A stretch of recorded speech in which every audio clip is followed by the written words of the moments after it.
یمن میں ایک قبیلہ آباد تھا جس کا سردار حاتم تائی تھا، اس کی سخاوت سے دنیا کا ہر شخص واقف تھا۔ آج ہم آپ کو حاتم تائی کی سخاوت کا ایک قصہ بتاتے ہیں۔ کہتے ہیں کہ روم کے بادشاہ کے دربار میں ایک دن حاتم تائی کی سخاوت کا تذکرہ ہوا۔ ایک شخص نے بتایا کہ حاتم تائی کے پاس عمدہ نسل کا ایک گھوڑا ہے۔ وہ خوبصورت اتنا ہے کہ جو بھی دیکھتا ہے اس کی تعریف کیے بغیر نہیں رہتا۔ حاتم تائی کی تعریف سن کر بادشاہ نے کہا، جب تک کسی آدمی کو آزمایا نہ جائے اس وقت تک اس کے بارے میں کوئی رائے قائم کرنا عقل کے خلاف ہے۔ بادشاہ نے وزیر سے کہا کہ تم جاؤ اور حاتم تائی کی سخاوت کے بارے میں ہمیں معلومات فراہم کرو اور اس سے کوئی ایسی چیز طلب کرو جو اس کے لیے سب سے زیادہ عزیز اور سب سے زیادہ قیمتی ہو۔ اس سے اس کا تیز رفتار گھوڑا طلب کریں۔ بادشاہ کو درباری کی یہ بات پسند آئی۔ اس نے وزیر سے کہا کہ تم حاتم تائی کے پاس جاؤ اور اس سے اس کا گھوڑا مانگو۔ اگر وہ گھوڑے کا اثار کر دیتا ہے تو حاتم تائی یقیناً سخی ہے۔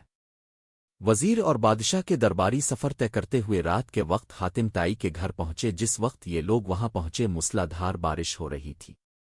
گھپ اندھیرے میں بادلوں کی گرج چمک ماحول کو خوفناک بنا رہی تھی۔ ایسے خراب موسم میں گھر سے نکلنا اور مہمانوں کے کھانے کا انتظام کرنا بڑا مشکل کام تھا، لیکن حاتم تائی نے میزبانی کا حق ادا کیا اور مہمانوں کی تواضع اور آرام و آسائش کا پورا انتظام کیا۔ دسترخوان پر لذیذ بھنا ہوا گوشت کھا کر مہمان خوش ہو گئے اور سفر کی تھکان اتارنے کے لیے آرام سے گہری نیند سو گئے۔ صبح کے وقت بارش تھم چکی تھی اور فضا صاف ہو گئی تھی۔ درخت دھلے ہوئے اور ٹھنڈی ہوا چل رہی تھی۔ ناشتے کے دوران وزیر نے مہمان نوازی کا شکریہ ادا کیا اور کہا کہ ہمارے بادشاہ کے سامنے آپ کے گھوڑے کی بہت تعریف کی گئی ہے۔ بادشاہ چاہتا ہے کہ آپ اپنا گھوڑا ان کی خدمت میں نظر کر دیں۔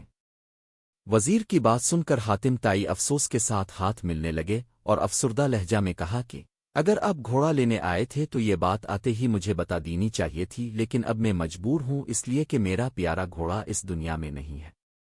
پوری رات طوفانی بارش برستی رہی، میرے لیے ممکن نہیں تھا کہ اتنے سارے لوگوں کے کھانے کا انتظام کر سکوں۔ یہ بھی ممکن نہ تھا کہ گاؤں سے ضیافت کے لیے کوئی جانور منگوا سکتا، لہذا میں نے گھوڑے کو ہی ذبح کر دیا اور اس کا بھنا ہوا گوشت دسترخوان کی زینت بن گیا۔ وزیر حاتم تائی کی یہ بات سن کر حیران رہ گیا۔ بادشاہ کو جب یہ سارا واقعہ سنایا گیا تو بادشاہ نے بھی حاتم تائی کی سخاوت کی تعریف کی۔